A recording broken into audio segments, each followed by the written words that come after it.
సేవా కార్యక్రమాల ద్వారా ప్రజాభిమానం పొందాలని రాజ్యసభ మాజీ సభ్యుడు జీవీఎల్ నరసింహారావు అన్నారు.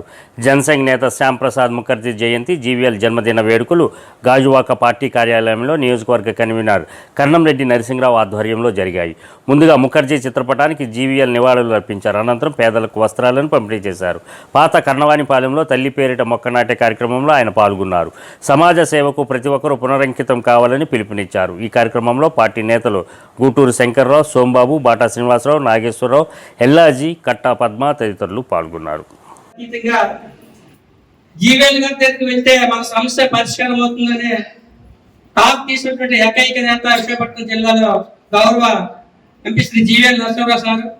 ఆల్ పార్టీస్ లీడర్స్ అందరూ కూడా బీచ్ రోడ్ ఆఫీస్ లో 3 సార్లు సమావేశమై ఇక్కడ యొక్క సమస్యలు కేంద్ర మినిస్టర్ గారి దృష్టికి, అదేవిధంగా కేంద్ర పార్టీ పెద్ద దృష్టికి తీసుకువెళ్ళి ఈ యొక్క ఉప్పు కర్మాగారాన్ని కాపాడినటువంటి గొప్ప నేత గౌరవ ఎంపీ శ్రీ జీవీఎల్ నరసింహారావు గారు. ఇక్కడ స్టీల్ ప్లాంట్ కి గ్రామాలు ఖాళీ చేయటం జరిగింది 30-40 సంవత్సరాల క్రితం.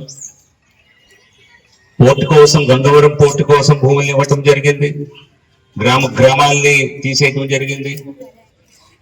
కొంత రక్షణ అవసరాల మేరకు కూడా గ్రామాల్ని ఖాళీ చేయవలసిన అవసరం ఏర్పడింది. కానీ ఎక్కడ కూడా ఎప్పటికప్పుడు అష్యూరెన్సెస్ ఇచ్చారు తప్పితే, హామీలు ఇచ్చారు తప్పితే అవి దశాబ్దాలైనా నెరవేర్చలేదు. ఇది అత్యంత బాధాకరం. మీకు భవిష్యత్తులో ఇవి ఇస్తాము అవి ఇస్తామని చెప్పారు కానీ హామీలు నెరవేర్చలేదు.